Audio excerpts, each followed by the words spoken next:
We're going to hear from a local master trainers and community champions on their experience working on ACE issues in their community. To moderate the session, we're very pleased to bring with you today another principal from ACE Interface, Miss Laura Porter. Laura's career has been in the highly successful community and grassroots organizations in the state of Washington. As we know, Laura and Dr. Anda and Kathy Adams just wrapped up their 5th cohort of master trainers yesterday. Our panelists are Rich Vantal from Bay Aranac ISD, Great Start Collaborative. Thank you for joining us today. Jason Gold, community advocate for Ann Arbor Public Schools.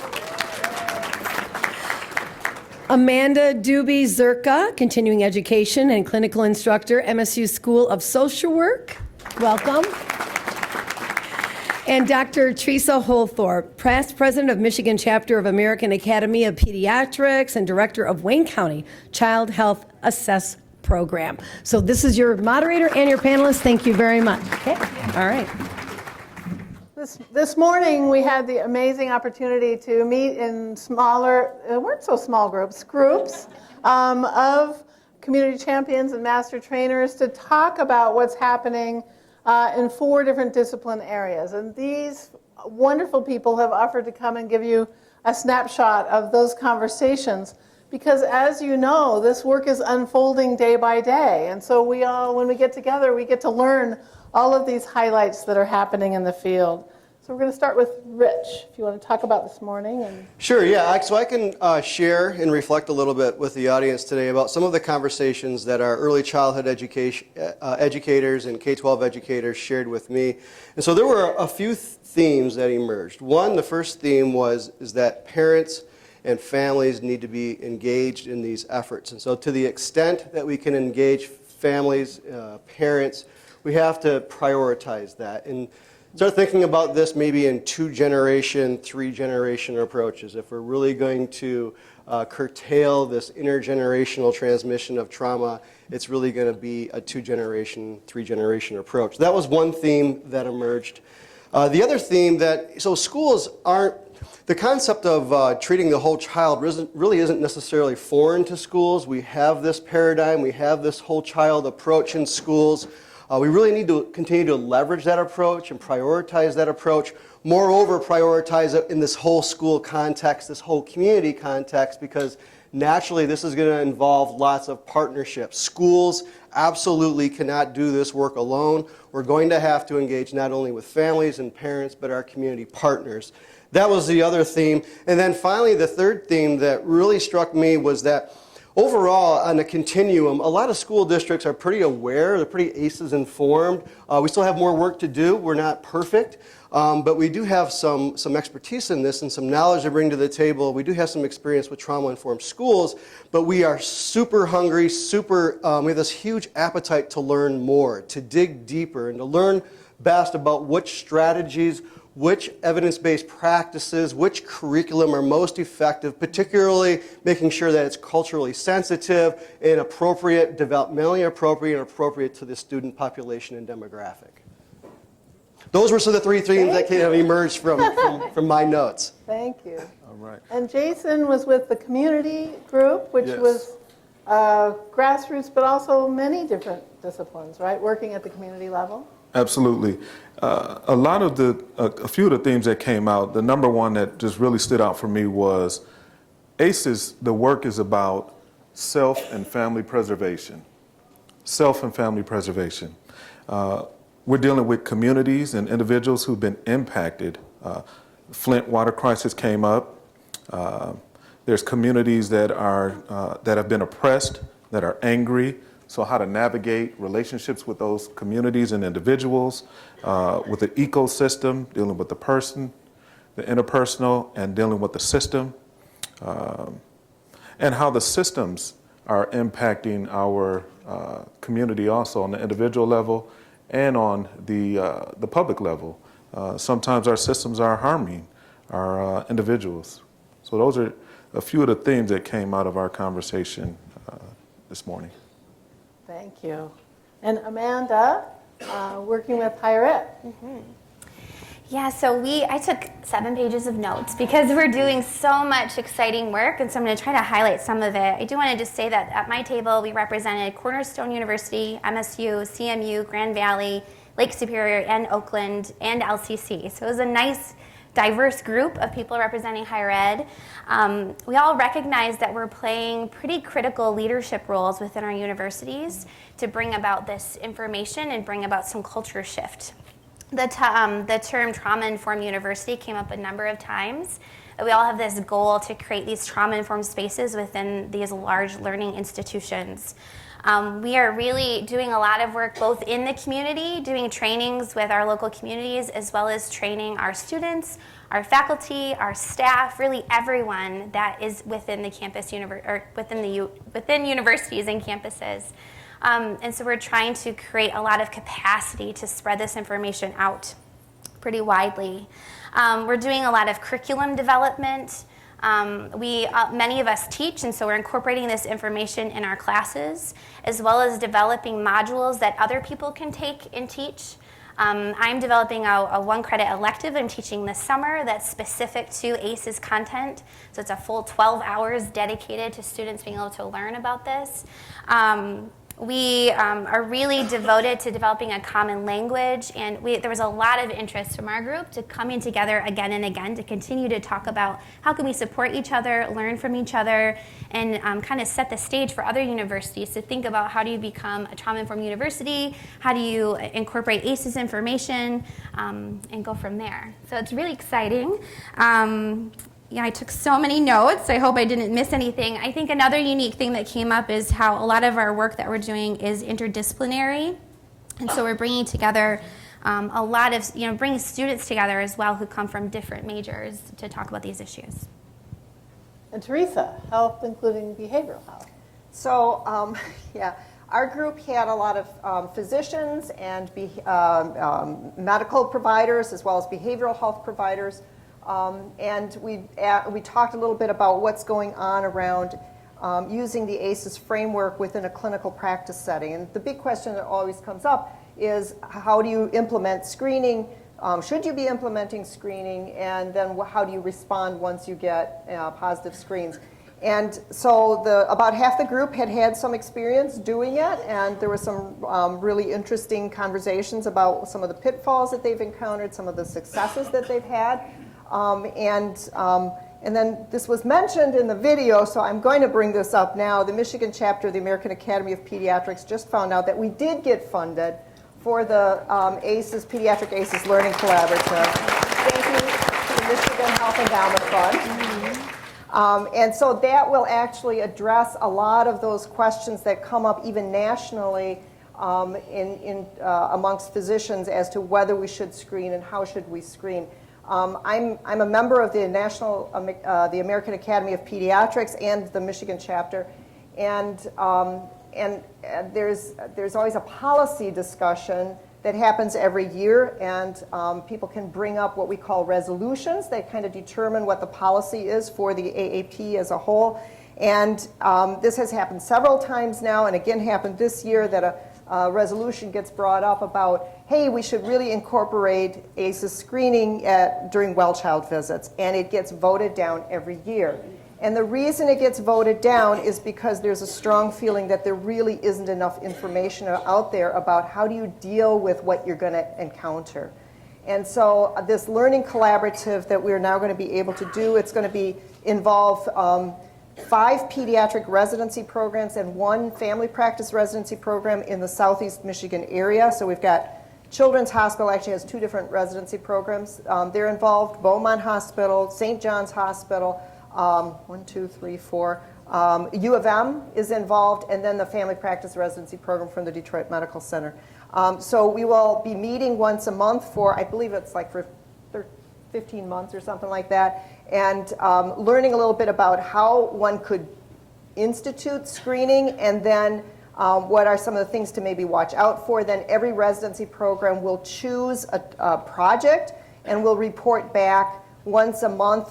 They'll one or two of the residency programs will report back to the group as a whole, so that we'll be learning from each other as to what works, what doesn't work, how do you respond, how do you teach residents to respond, how do you chart, how do you not chart, what kind of resources do you have to have in the community in order to move on and take it to the next step. So I think the information that comes out of this will have actually national significance. We're really excited about it.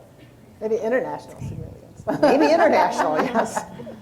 So this systematic learning is a big part of what we're all trying to do right now, and I'm wondering, first, everybody in the room maybe isn't familiar with learning collaboratives, but whether any of you have thoughts about how we can increase sort of the systematic learning across disciplines and within disciplines, since we don't know all the answers yet.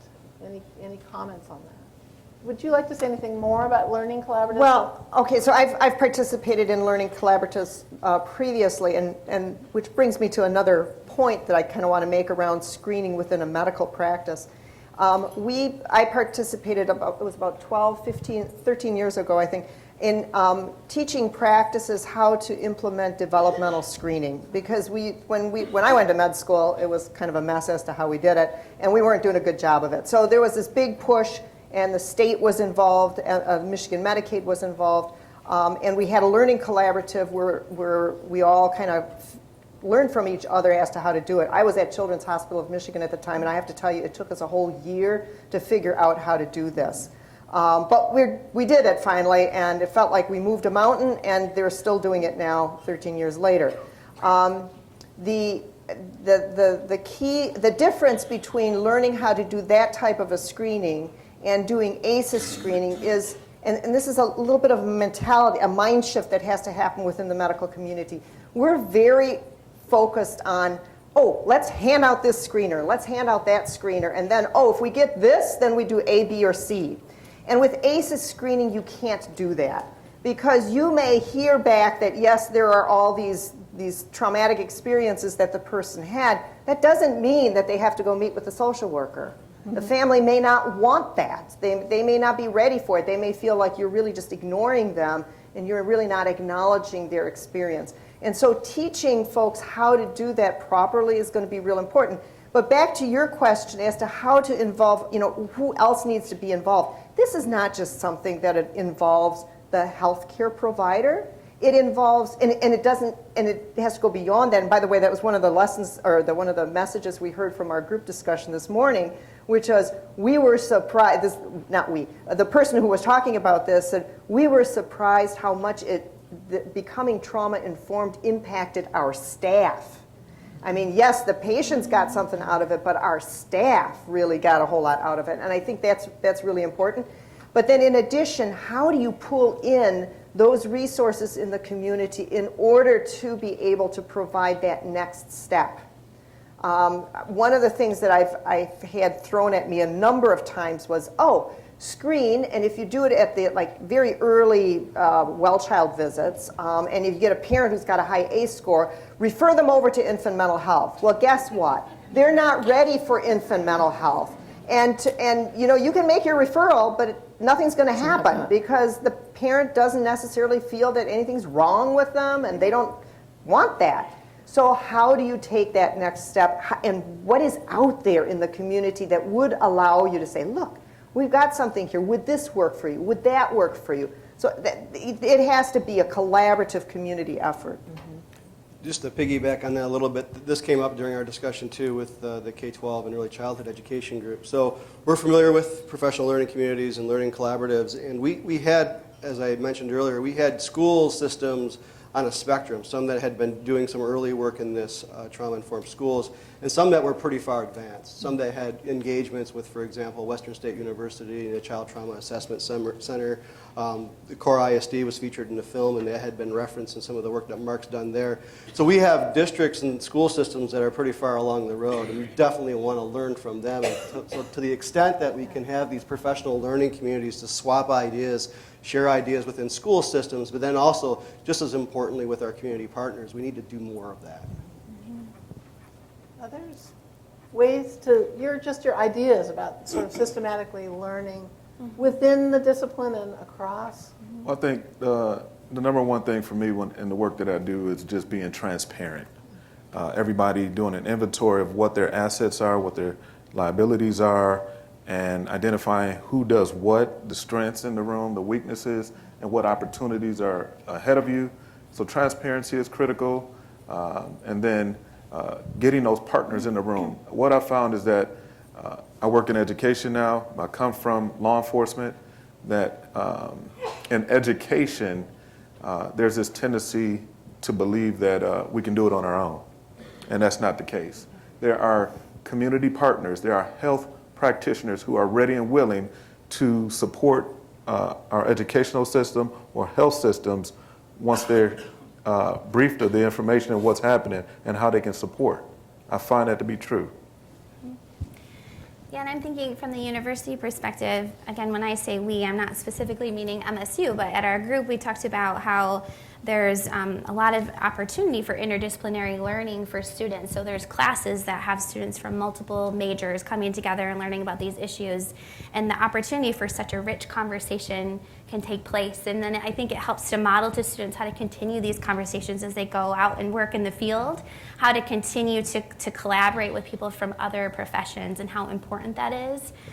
We talked a lot about within our universities and within our units developing trauma certificates and making those interdisciplinary so that people can all come to one room from whatever profession they are, whatever kind of work they do, and learn about these issues because it impacts everyone. So we talked a lot about that. Won't it be exciting in however many years, the whole workforce coming into all of our fields will already be familiar. I sort of know how to learn together about this. Yeah, I'm excited about that. So one of the things that is important is that we extend this learning to the residents of the community, to the parents, to the people that don't necessarily have positional leadership. And I'm wondering what your thoughts are about that extension and that engagement. And particularly because we have such a wide variation in how people have been affected in their own lives. And so they might have different gifts to give to the community with regard to this work. And I'm just wondering what your comments would be about that. Well, I mean, this is going to take some grassroots effort, obviously, and the more partners we have, the more collaborative partners we have engaged in this work, the better. We had a school board member at my meeting earlier, and so I think school boards and the leadership at schools from the top down need to be engaged. And we have lots of opportunities and touch points with parents, whether they be parent-teacher conferences, for example. I know in the early childhood community, it's a requirement that we oftentimes do home visits in our Great Start Readiness program and our Head Start programs. Wherever we have these touch point opportunities to try to take that near science into the home, that near science into our early childhood programs, to really cultivate this grassroots knowledge and awareness about adverse childhood experience, and then more importantly, how we can mitigate it with resilience. I'm a father of 5 children with a wife, and not a single father. But this has certainly allowed me to be creative with my own children when it comes to the challenges that they present and that to my wife and I. So when I was raised, my mom used physical discipline, and I just don't do that with my children today. I get creative. I try to find out what's happening, what's going on, how are you emotionally. Another conversation I had recently with a parent, the first conversation she says, I want you to arrest my son. I'm like, hold on a second, what do you mean? He's bad. I said, well tell me. So I got on the board. I'm a visual. I wanted her to see what she was talking about. So I said, well, why is he bad? Well, he's hanging with the wrong people. He's smoking and drinking. So I put those things on the board. I said, well, tell me about his father. Well, he doesn't know his father. He's 14 years old now. So I put doesn't know his father on the board. I said, Mom, have you ever been separated from your son before? She said, I was incarcerated. Put that on the board. I mean, you could just see. I said, so Mom, what happened to you? Well, Mom, do you use substance abuses? I smoke and I drink. Put those on the board. And then I said, well, Mom, what happened to you? And she says, I had a great upbringing until about 12 years old. My mom got married to this guy, and she chose him over me. And then she decided to run away from the house. And she was molested also during her teen years. So now you can see how this is intergenerational, it's connecting, it's impacting her son now, and they're homeless. He's resisting, he's fighting her from going to a shelter. They have a room at the shelter. She could be forced out of that shelter if he doesn't come with her. And she had to file a police report so she could let the shelter folks know that she's doing all that she can to make sure he gets there and just to secure a room and space for her and her 13-year-old daughter. So there's trauma that they aren't even aware of, but when we bring it to their attention in an empathetic way, in an understanding way, in a caring way, then they're able to see it and not like, oh, well, he may not be as bad as I think he is. Yeah.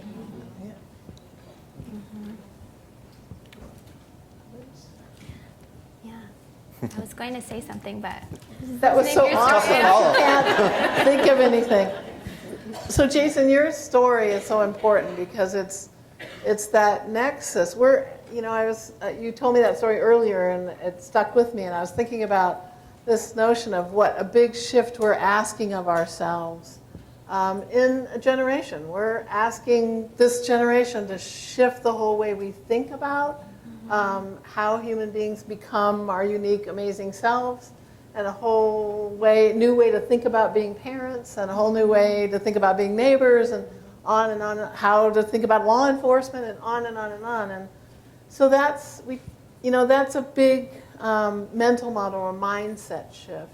And all four of you are teaching this science, and I'm wondering what you're learning about helping people make some of that shift in mental model, shift in mindset. I think self-care, taking care of yourself. If you got to take care of yourself, take care of others. And we've done a book study in our local district with some colleagues and some other educators. And I think my big takeaway from that book study is they've got some secondary trauma that we need to deal with. And if you can't deal with that, if you don't have the capacities to deal with that, it's going to be tough to help others. And so I think the self-care piece is one of the priorities that I would put up there. A priority for me is this work allows me to work on myself. It allows me to be in a way with myself that I hadn't been. I was sharing with my wife probably a year and a half ago that I was able to communicate to her like my well-being is impacted. And when I first said it to her, she was like, what do you mean? And I said it again. I said, my well-being is impacted. And I wasn't able to articulate exactly what that meant, but she was like, well, I just said I need some space. And from that, I've been able to share that with the families, the educators, the kids that I work with on a daily basis so that when you're impacted, you know that something's off, you know that something's not right. So think, how do you communicate that? How do you communicate when you're triggered? Another thing for me is that so I get to share these tools on myself and apply it, but then I get to be with families and kids on a daily to say, there's a better way. The story comes up where the young girl asked her mother, why do we cut the ends of the meat off? And then she asked grandma, and then great-grandma. And then great-grandma says, well, it wouldn't fit in the pan or the oven. So now, today, that pan is certainly larger, and the oven is certainly larger, and the meat can fit in that pan. So do you think that this young girl is going to continue to cut the ends of the meat off? She's discovered something. She could, or she could choose another path. And so my challenge to let's choose another path. Let's do something different with that discovery. There's some nuggets in that, and we get to do that. Yeah. I think what's been most profound for me with this work is just the increase in compassion. And I keep thinking about the presentation earlier and about compassion and just the opportunity to recognize that this is not about them or someone over here. It's about all of us. It impacts all of us and every layer of everything that we do. When I think about working with parents, I mean, students are parents. We are parents. Everyone around it, right? So it's like we're educating students, but we're educating parents. We're educating faculty, but they're also, it's all interconnected and interweaved. I also have a story that I think is, this work has been really powerful for me and my own family. And my father has been a smoker, and he has COPD, and I was always really frustrated with him. And I always tell this story, but I went through DARE. I knew what was wrong with smoking, right? I knew all the things, and so I used to go home and educate him, like, you need to stop smoking, and I would try to hide his cigarettes and try to get him to stop. And I've made the connection since doing this work that my dad started smoking when he was 14. He also lost his father when he was 14. And so through this work, I've been able to understand and look at relationships through this lens, look at my work through this lens, my colleagues with this lens. It's been really powerful. And I think that that message has been delivered in every presentation that I've given, and people have been able to make those connections and share those stories. It's been pretty powerful. Yeah. So for me, it's easy for me to get passionate about something, for those of you who know me. But this work has really touched on something that for our family history has been absolutely profound. My mother actually committed suicide when she was 12 years old. Now, obviously that affected me. I'm through that. That's okay. But we knew growing up that my mother had severe depressions. Actually, I didn't know she had severe depressions, but in retrospect, that came out. And there was a story that got passed along that had to do with why she had depressions, and it had to do with the fact that when she was very young, about 3 years old, she experienced family separation, which is very similar to what's happening at the border right now. She came from a family of 7 kids. The 3 oldest had been born. My family they immigrated from Germany. And they lived in an area at the time that was disputed with France, and within 72 hours had to evacuate that area. And the oldest, she had a sister who was 1 year older, and then a brother who was a year younger, and then there were 4 more children later born. Anyway, the kids were separated from the parents because they had to get out of there. They were placed with relatives, and my mother apparently experienced this as a very traumatic thing because later on in life, when she met my dad, she remembers, my dad told us about how she relayed the story of seeing someone walking down the street. She was with her aunt. She thought the person walking down the street was her mother and started crying for her mother, and her aunt, who was not very warm and fuzzy, yelled at her about, no, you got to behave yourself, and that must have been very, very traumatizing. No one really understood completely what that had done, but on some level, we always suspected that the depressions that she experienced had to do with that experience because the oldest sister also committed suicide, and the brother had severe, severe depressions, which then affected his children. The next 4 children didn't have any problems. So there was this really, really profound family impact that had. And so this work, for me, is like, oh, wow, if we can prevent this for other kids, that's a huge, that's really, really important. So I'm reading between the lines, and maybe the rest of you are too, how profound it is for us to be vulnerable and share how we've been affected and how our families are affected, and what a big shift it is to really hold that in ourselves, and how we're present with people is partly how the mental models shift. Is that? Yeah. Yes. And that it's not easy to do that all the time, and to find the right moment. So I'm excited about your learning collaborative because I think that'll be part of the challenge. Is, how do we be fully present and still be that professional who's thinking of the next step for the person we're talking with, right? And in some communities, I've started asking myself, how do we refer to community? How do we refer to social network? Like, there isn't like an official system of social network, and yet we know healthy social network is so powerful. I think that's going to be one of the challenges we'll have to figure out. Is like, how do we build a way for people to strengthen that network, especially people who aren't very comfortable in relationship? Yes. I'm curious about the connection with sort of parent leadership and Head Start, because I think that's one of those touch points you mentioned where parents are already learning many important skills and reflecting on their parenting. And what was coming up in the conversation this morning around that? Well, I think it just represents tremendous opportunity because all of the early childhood programs, there's an element, a very strong element, and focus on parent engagement. And if we can kick things off in the right direction early with families with young children, hopefully that can be sustained later on throughout the K-12 trajectory. So, and there are pieces in place with programs like Head Start that are very intentional with regard to parent engagement, parent empowerment, making sure that families are part of their child's education. And so that's just an opportunity for us, really a strength for us to leverage to move this work forward with family engagement. So here's my biggest question for you. You've all been teaching this for quite a while now. What audience responses give you hope? Well, the hope that I get or that I see is on the questionnaires when I read them, people are, how can I join? How can I support? How can I get involved? They're holding me up at the end of the presentation, you know, not holding me up, but just they want more, and that more is what are the strategies? What can they apply right now? What can they take with them? How can they change their organization or their family structure? Can I come to their home, or can I come speak here and there? So those, it's and people are fired up. They want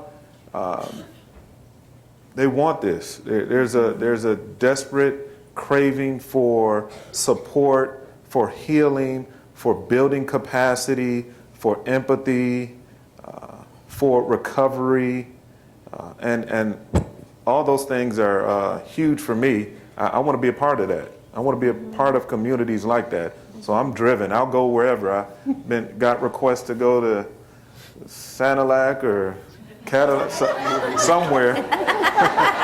So I'm willing to make those trips.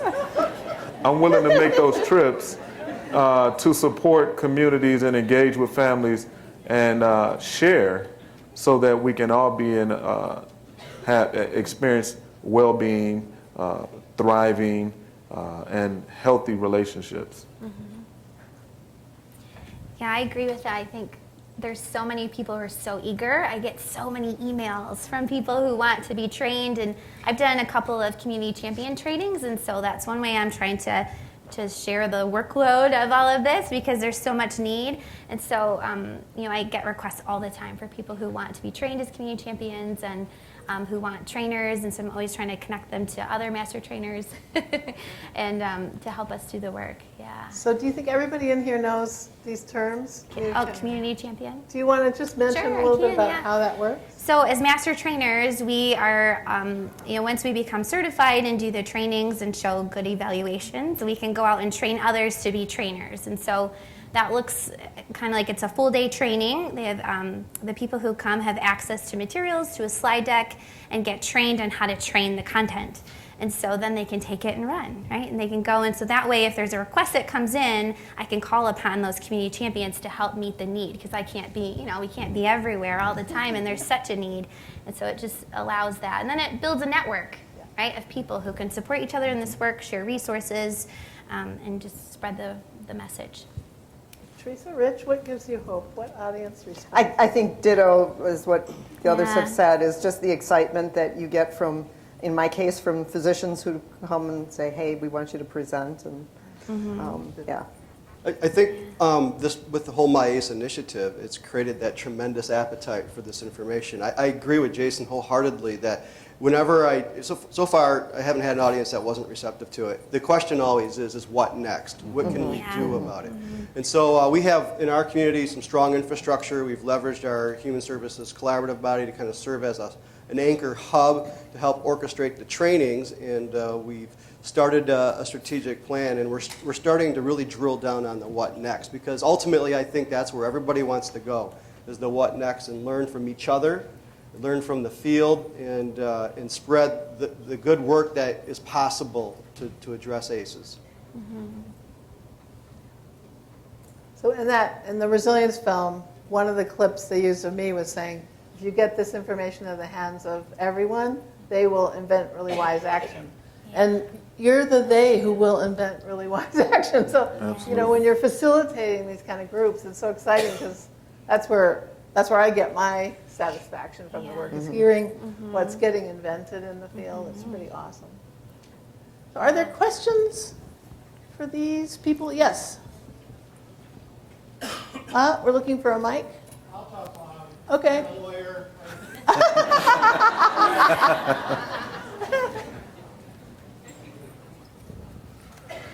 Years ago in my legal career, I worked in the juvenile court, and we would have kids with problems, and we'd work to take the kids away from their parents and terminate parental rights.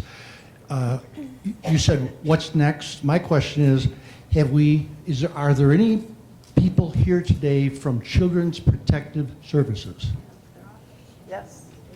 that are actually, okay, All one. the way through. Okay, are there two, are there any probate or family court judges here today?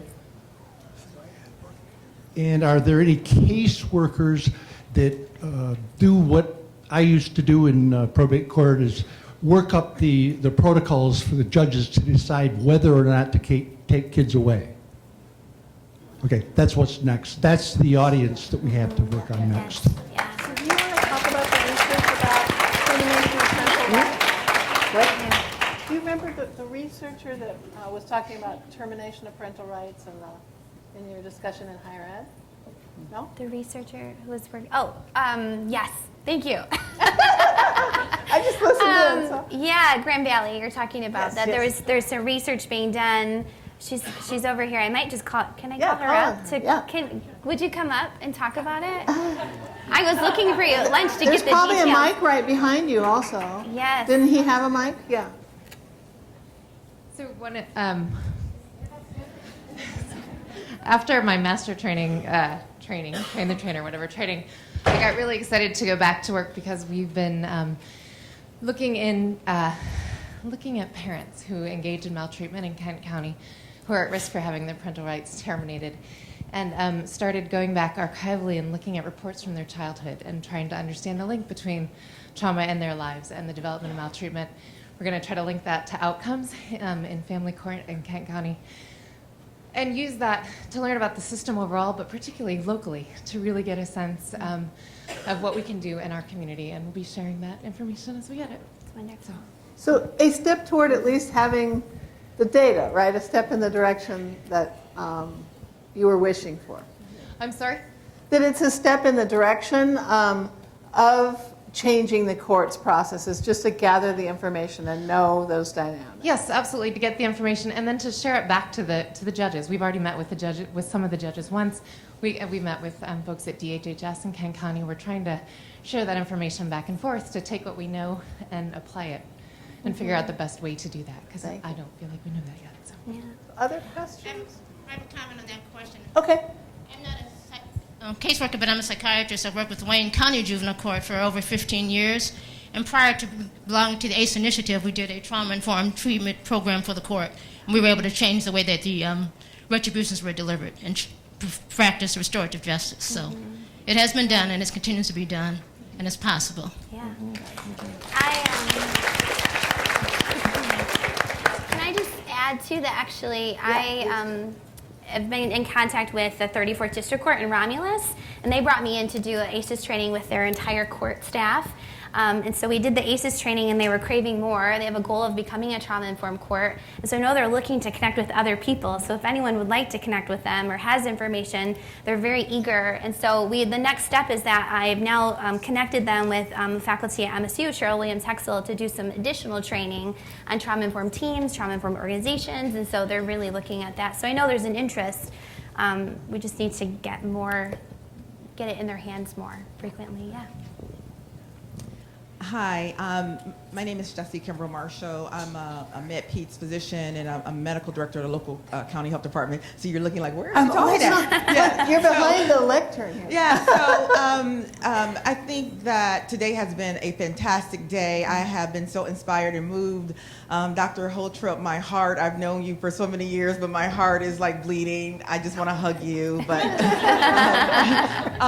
you are a remarkable woman and professional and child advocate. kid. Thank you. So I have a particular interest in vulnerable populations and have spent a lot of time in training on matters of cross-cultural care and service delivery and health equity. One of the reasons why I was so attracted to becoming a master ACE trainer was because I felt that it was another tool, another mechanism to help address some of the health inequities as it relates to race and ethnicity with kids in schools and in the community. And so my question is, after watching the video and talking with you all, and having done this work for the last 2 years, my question is, when we're applying, a trauma-informed approach, specifically the ACEs framework model, what are y'all thoughts about when the service provider, whether that's a social worker, a police officer, a teacher, on and on and on, and the family and child or children are racially and ethnically incongruent, or even socially, culturally incongruent? Because we know from the literature that particularly racial and ethnic minority children, particularly African American children, they tend to be excluded more, they tend to have more disciplinary actions, even when you control for those same behaviors across all children. So what are your thoughts about applying this trauma-informed model, this ACEs framework, in settings of racial or social cultural incongruencies with the service provider and the family and children? Can I respond to that? Please. So as a white doc who works in a primarily African American community, I've certainly encountered that a lot. And I have to say, I think it's not, the incongruency is not so much important. It's do you learn how to put yourself into the other person's shoes? That's really what's important. And can you teach that to the next generation of in my case, healthcare providers?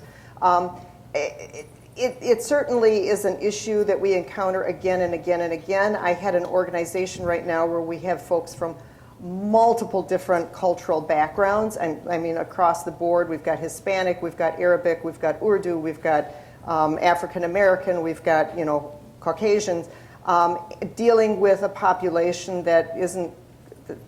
I mean, we try to kind of match if we can, but that doesn't always work. And so one of the things that the way we try to address that is to really work on training them around motivational interviewing skills, some of those interfacing skills, because that's really kind of important. And that's ongoing work. That's not something, I'm going to give you one training and boom, you've got it, because we find that that really doesn't work that way. There has to be ongoing monitoring and working with them in order to address those issues. And then it's really, really important to really listen to your patients, your clients, whoever it is that you're working with. Mm-hmm. So I'd just like to add that I come from I think I'm in a unique position where raised by a single mom, 4 boys, so adversity at age, from birth really. We moved 9 different times in my first 18 years of life. Housing issues, food issues. If you were the last one to get up, you may not be eating. And then I witnessed my mom being arrested. I became a police officer. I'm a black man. So, and then when I see the families that you're talking about, I have a compassion, I have empathy, and I'm an advocate first. So regardless of who's in front of me, I'm fighting for whatever it is, their well-being, their best interests, and favorable outcomes for them, regardless of who they are. And so I keep that all in mind. I had a principal say to me, well, you're on our side. I'm like, well, what do you mean? It's not, there's no sides. If the kid is losing, we all lose. If the families, we lose.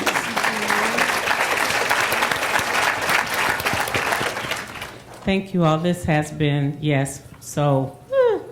A comment and a question. Quick comment just based upon that fabulous question. I do want to reiterate, I'm Renee Kennedy with MPHI. We do live in a hyper-racialized nation with an unresolved history of racism and discrimination. So you all have been talking a lot about the importance in this ACEs model of doing your own work is the frame that we use. So what does it mean to be a Black, college-educated, hyper-degreed Black woman of privilege within my space? What does that mean? What does it mean? What does white supremacy mean for a white person with privilege? So I just want to throw out that there is a complication that I do hope we'll figure out how to resolve and do really well as a model for this nation. That given, I can't believe that I'm going to be the pragmatist, because I'm always about inspiration and hope. I also, though, I'm concerned that we're all energized and that in some ways it feels like we're almost having a flip the switch conversation.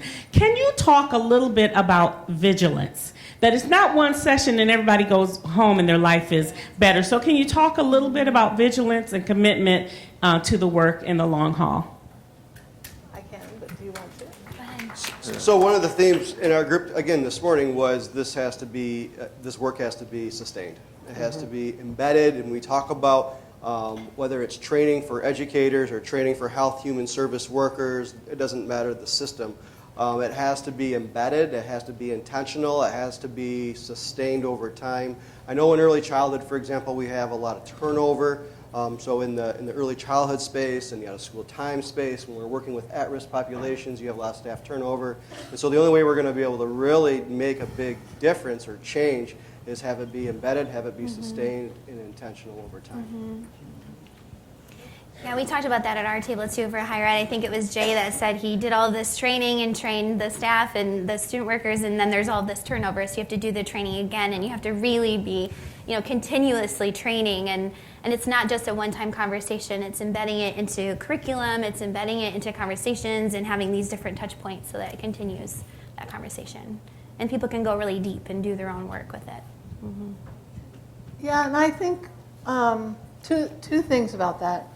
One is, if we can support people in understanding and doing the deep processing of their own experience intergenerationally, those people become the strong voices for staying with this, right? And what I learned in our state from the groups of people that had experienced tremendous historical trauma was that it took a while to be able to make the sentences, to be able to articulate what the day-to-day experience was and is still every day, and that we had to stay with them long enough for that articulation, that we couldn't expect that you could just ask a question and someone could answer it, because there's hundreds of years of it not being safe to answer. And so that's one of the things I learned in the work that I did, was how do we create the really safe spaces for people practice making the sentences? And sometimes that means it's living room conversations. It's not in professional offices, because, or, in our state we have very strong tribes, 39 federally recognized tribes, plus others that are not federally recognized. And so the conversations couldn't happen on campus at a school. Because people couldn't articulate at the school, because the school in our state was a place where, and still is, a place where racism occurs. And so we had to really work on, what's the place where people not only feel safe, but also where they can practice making sentences. It's that practical, right? Yes. How do we hold the story of our families' lives and our lives, and be able then to talk about what we want to give to community, what we want community to be giving to one another. And I think that's one of the reasons it takes time, because we're still figuring out where those places are.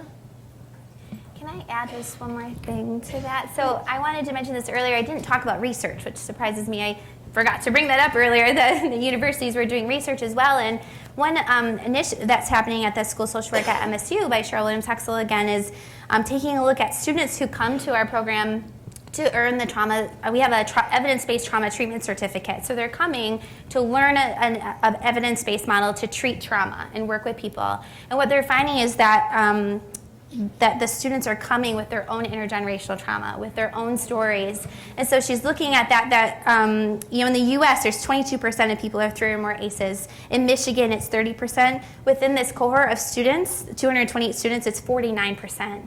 And so then it's taking a look at that obviously they came to this work for a reason. They felt a calling to that. They have resiliency and protective factors. But how can we make sure that the education system is safe to talk about this, to process it, and that we create a learning environment that feels safe and that we're mitigating the stress that they're coming in with so that they can be open to learning.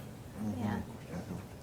So we have one more question. No, we have 2 more questions, and then we're going to wrap up. Hold on, we got one in front, and then we'll come to you. Hi. So I'm the director for Jackson County Department of Health and Human Services with foster care and protective services. And my training partner, we're both master trainers, is a private foster care agency director. So the first thing we did last spring was train all of our staff. But because turnover's so high, we're about to train everybody else. And our judge came to our very first training, and he has not stopped talking about it in a year and a half either. And so he is pushing the entire courthouse, so we're actually inviting the entire courthouse, all judges, all court staff, all, to do that training.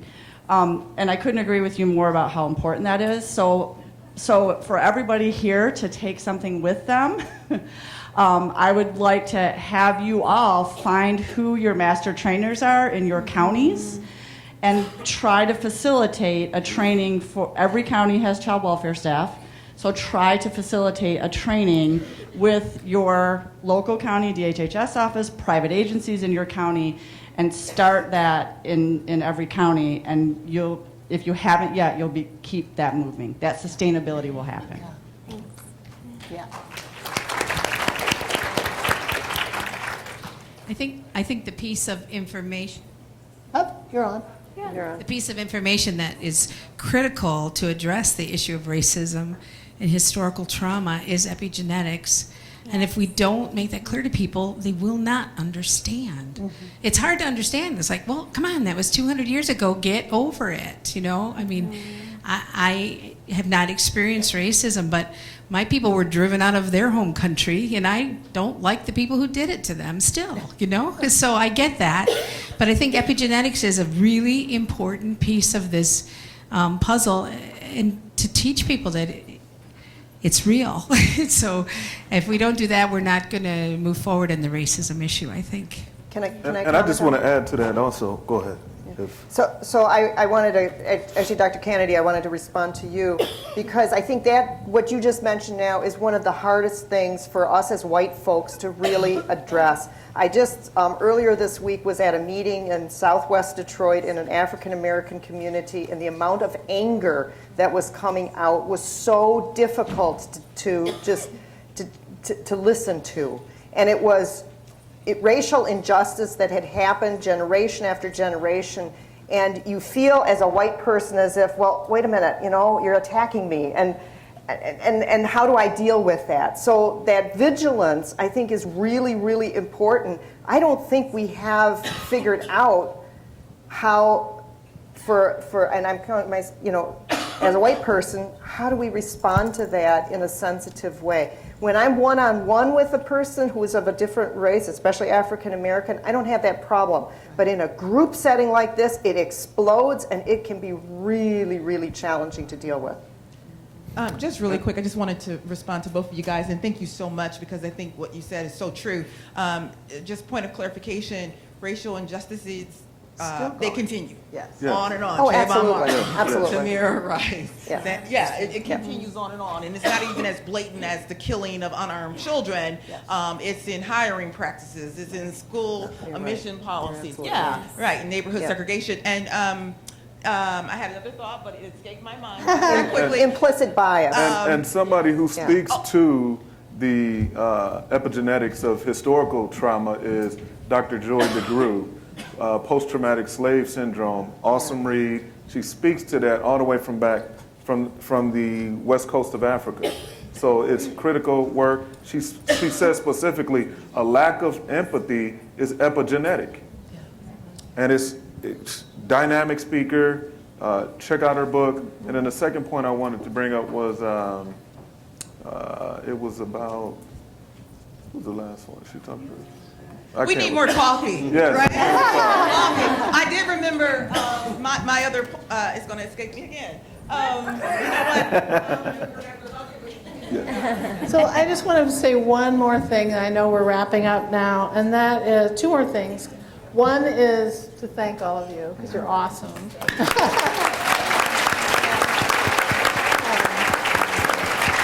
And then to say that the epigenetic effect of our experience is fluid. What we're experiencing now will pass something on to future generations. And so we have to learn to hold a longer view, that everything isn't about now, that part of what we're doing is orchestrating a different environment now that we can then pass to our granddaughters and grandsons. And that is a legacy worth having, I think. So let's not think we're stuck with the generations that came before us and all those epigenetic messages. We have them, but we can pass something different on. And we should be doing it. Thank you. Thank you. Thank you, Laura. Thank you, panelists.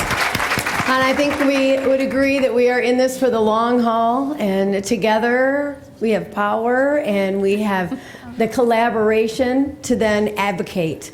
And you are all amazing. You come with incredible experience. We appreciate you investing your heart in this initiative. Very much so. Well, it has enriched my life. Before I'm going to turn it over, Rick, just two things. Can we please thank our audiovisual people? They were amazing today. Thank you, guys. That really helps a lot with the success of an event this huge as this. But this has enriched my life to spend the day with you. I really appreciate it. Thank you for believing in this initiative. It's life-changing, and go out and do great work. So thank you very much.